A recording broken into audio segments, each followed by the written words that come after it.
Olá, profissionais de secretariado. Olá a todos, né, que estão presentes, porque também tem pessoas e profissionais que não são de secretariado e estão aí prestigiando a gente também. Vou chamar a professora Paloma, que ela vai falar sobre como lidar com estrangeiros no trabalho. E quem nunca passou por isso, né, não sabe como é, mas quem já passou, de repente, a primeira vez, sabe aquele frio na barriga que dá quando a gente não conhece o estrangeiro, né? A gente fica ali meio em dúvida se aquela pessoa vai entender a gente ou não, e sabe como é, né? Então, para evitar constrangimentos aí, para deixar a gente um pouquinho mais seguro, seguros, né? A professora Paloma, ela vai falar um pouco para a gente. Antes dela entrar, eu vou perguntar uma coisa a você. Você já se inscreveu no curso de inglês do Secretariado do Brasil? Bem, se não se inscreveu, se inscreva. Eu vou falar as vantagens para você. É um método aí europeu, um método internacional. Você vai aprender inglês geral e business English. Esse curso de inglês é mais focado para o Secretariado do Brasil, mas, na verdade, ele serve para qualquer profissional da área administrativa. Então, assim, você vai aprender tudo sobre o ambiente de trabalho e a linguagem profissional em inglês. Nós temos todos os níveis, nós temos aulas práticas todas as semanas, e quem se inscrever no curso de inglês, né, vai ter aí acesso à plataforma de formação continuada, né, ao plano Premium, que quer dizer o quê? Quer dizer que você vai ter acesso aí a mais de 10 cursos, conteúdos novos todos os meses, cursos não só de inglês, mas também curso de metodologias ágeis, curso de secretariado remoto, secretariado jurídico, soft skills, gestão de redes sociais, comportamento, curso na área de comportamento e psicologia, que vocês sabem, né? Também não é fácil ter aí esse equilíbrio no trabalho sempre, principalmente quando... porque, na verdade, as pessoas querem só que o secretário, né, e que a secretária faça. Muitas vezes, a gente não faz a gestão apenas de um executivo. Eu me lembro uma vez que fui secretária executiva do presidente do hospital, só que eu cuidava dele e eu tinha que assessorar também todos os outros diretores. Foi muito difícil para mim, porque foi um verdadeiro desafio. Então, assim, tinham pessoas com diferentes personalidades, umas mais estressadas do que as outras, entendeu? Então, para fazer essa gestão, né, e depois, para não chegar acabado no final do dia, você tem que ter aí todo um aparato psicológico, né, uma preparação, né, um suporte.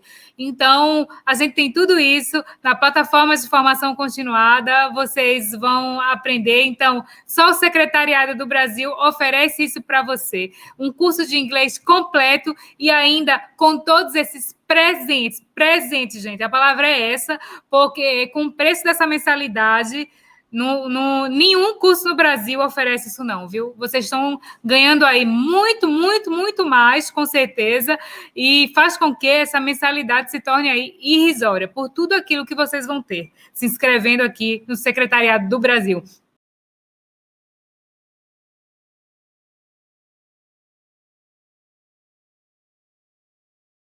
Como lidar com estrangeiros no trabalho?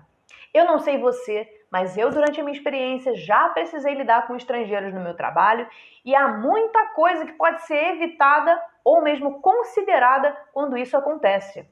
Vivemos no Brasil, a maioria de nós que está aqui agora, que está online aqui agora, vivem no Brasil. E o Brasil cada vez mais tem recebido estrangeiros e os outros países recebido brasileiros também. O intercâmbio cultural tem sido muito grande. Agora, vamos entender melhor essa introdução desse assunto. Seguinte, é inegável que, pelo menos no Brasil, o aumento de estrangeiros com perfis diversos se dá diariamente.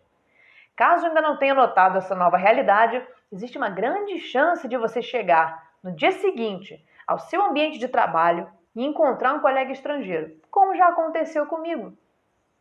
E não só de uma nacionalidade, mas de outras nacionalidades bem diversas.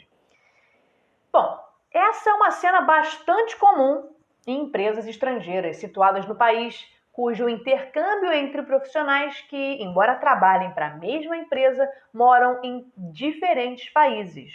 Logicamente, não se compara um relacionamento, em grande parte, limitado a e-mails ou telefonemas, com o convívio diário no mesmo ambiente.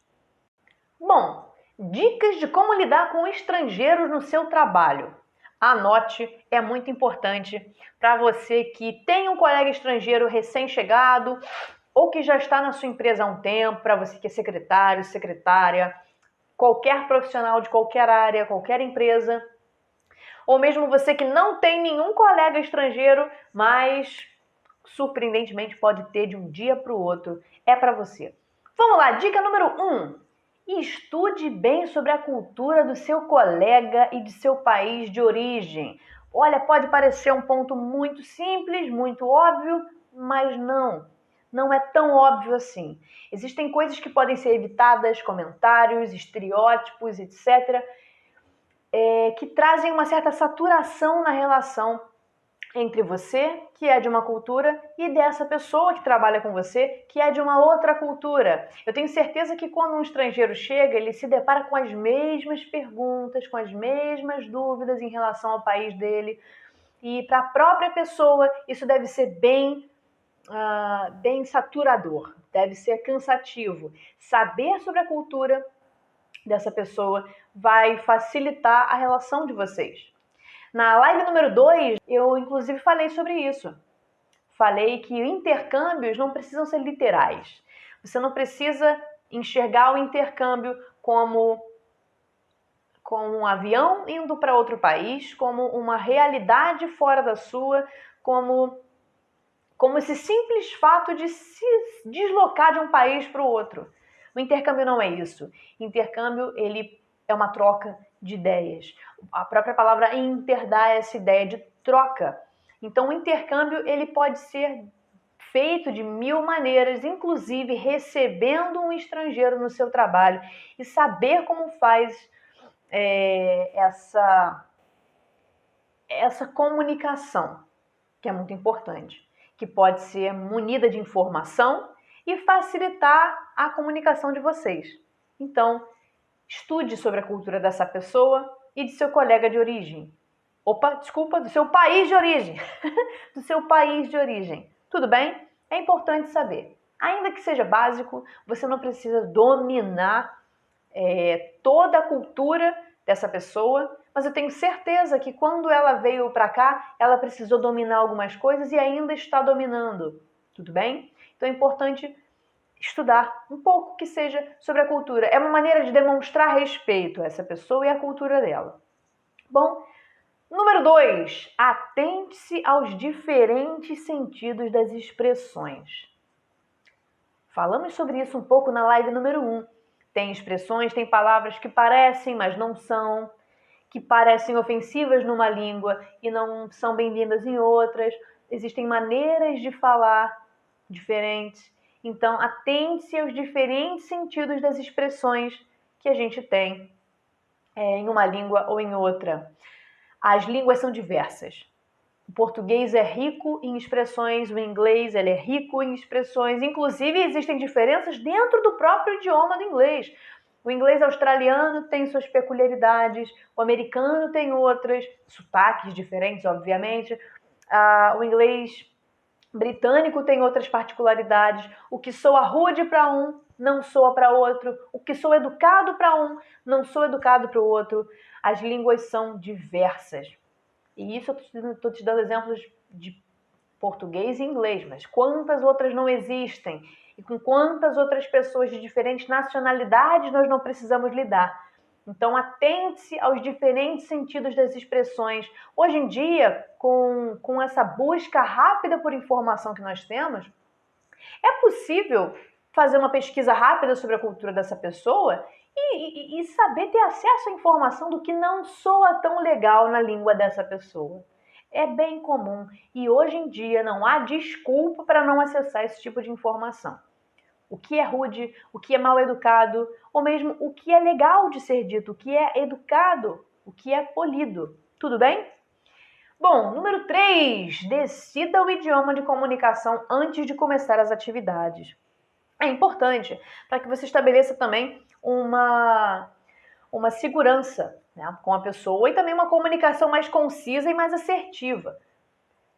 Se essa pessoa fala um pouco de português, mas fala inglês, e se você fala inglês e sabe que essa pessoa não domina português, vocês podem combinar, isso é apenas um exemplo, tudo bem? Vocês podem combinar de falar nessa língua apenas.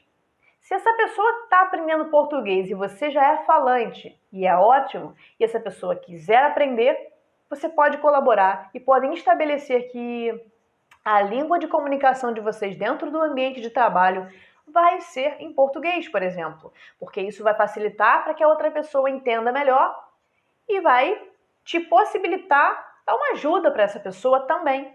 E com o tempo vocês podem até trocar, mas sempre estabelecer o idioma antes de começar as atividades para que seja mais simples de aplicar esse trabalho que vocês fazem no mesmo ambiente, tudo bem? Dica número 4. Acabei de falar sobre as particularidades e peculiaridades das línguas. E essa dica ela é um pouco também do que estava presente lá nas duas primeiras, nas dicas número 2 e 3. A gente tem aqui a seguinte coisa.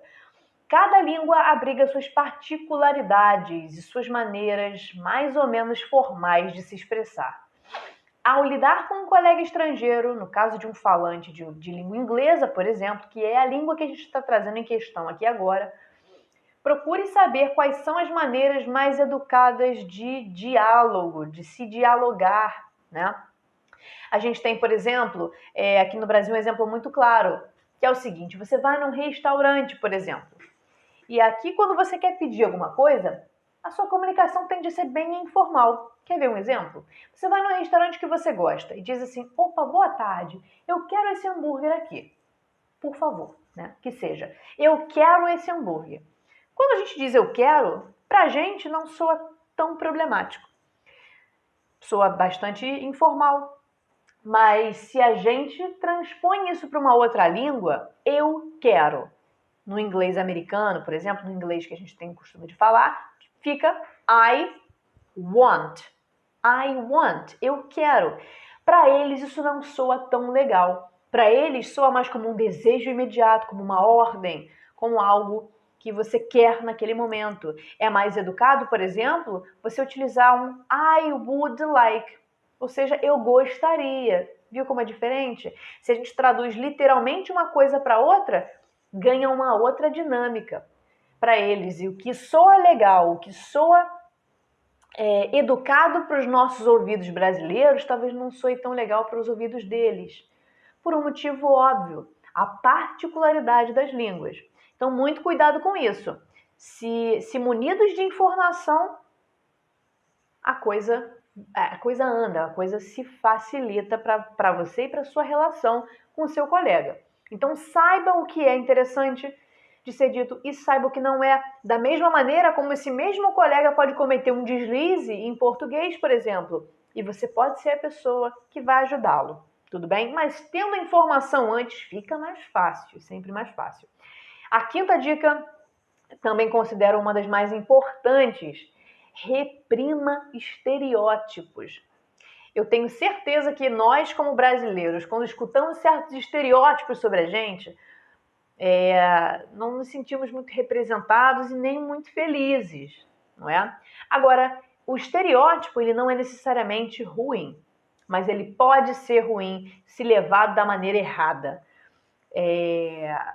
Somos um país tropical, por exemplo. Vou começar exemplificando conosco para que a gente entenda como isso se dá em outras línguas, em outras nacionalidades. Quase não sai. Somos um país tropical. É muito comum que a gente se encontre na praia, por exemplo, mas nem todos os brasileiros gostam de ir à praia. Mas é comum que sejamos associados à praia. É um estereótipo que não necessariamente é ruim, não é ofensivo. Uma vez que a gente mora num país que abriga muitas praias, é comum. Mas, por exemplo, dizer que nós brasileiros somos grandes fãs de samba, a uma primeira vista também não é ofensivo, mas não é realidade. Nem todo brasileiro samba, nem todo brasileiro tá ligado a esse estilo musical, por exemplo. Agora, existe também um estereótipo de que nós brasileiros somos preguiçosos. Isso é um estereótipo que não é tão legal, ele não é bom e também não condiz com a maioria de nós. Pode ser que sejamos, pode ser que uma pessoa tenha mais preguiça do que a outra, mas isso tem a ver com personalidade e não como verdade absoluta. Então é muito comum que sejamos associados a isso. Tá? E aí, transpondo isso para uma nacionalidade diferente, isso também não é legal. Saber que, por exemplo, essa cultura tende a ser mais grosseira. Será mesmo que ela precisa ser mais grosseira? Os britânicos são mais fechados. Será que eles são mais fechados? Pode ser que sim, pode ser que não, depende muito da situação. Então, quando você reprime esses estereótipos, fica mais fácil e, obviamente, mais tolerante, mais respeitoso, e isso só melhora a comunicação de vocês. É claro que se existe um estereótipo que você considere estereótipo leve, você pode sempre confirmar com essa pessoa, perguntar se é verdade, mas é importante também estabelecer uma certa intimidade com essa pessoa antes, ao invés de sair taxando esse colega ou essa colega como um estereótipo que você ouviu em algum lugar que era verdade. Tudo bem? Inclusive, já deixa o comentário aqui, ó. Pode deixar o comentário, pode comentar aqui sobre qual dica você se sentiu mais representado e pode comentar também alguma história que você tenha vivido nesse sentido também.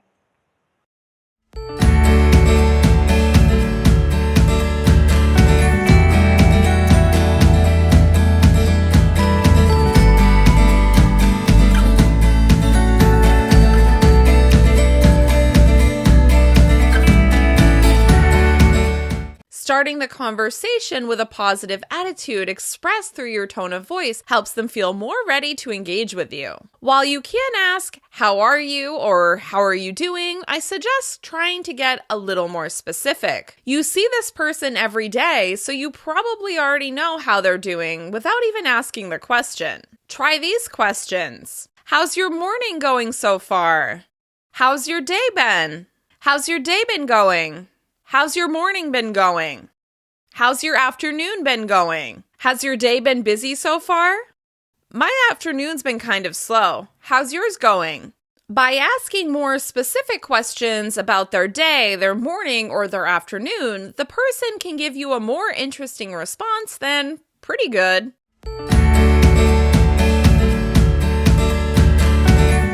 If someone asks you about your day, try to focus on being positive and productive. This morning has been pretty crazy, but I like it that way. It keeps me busy. Things are slower than usual, so I've been able to work through my to-do list. I've been focused on the presentation for my biggest client later this week. I'm really looking forward to it. Things are off to a good start. These types of responses give you and your coworkers something in common to talk about, especially if you work on similar projects.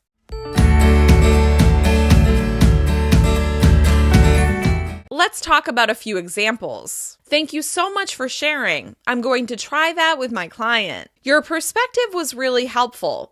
I'm going to keep that in mind as I move forward on this project. Thanks for telling me about your new project. It sounds super interesting. I can't wait to hear more the next time I see you. I appreciated hearing about your organizational system. I'm going to try some of these tips. By ending the conversation in this way, you make your coworker feel like their time was well spent talking to you.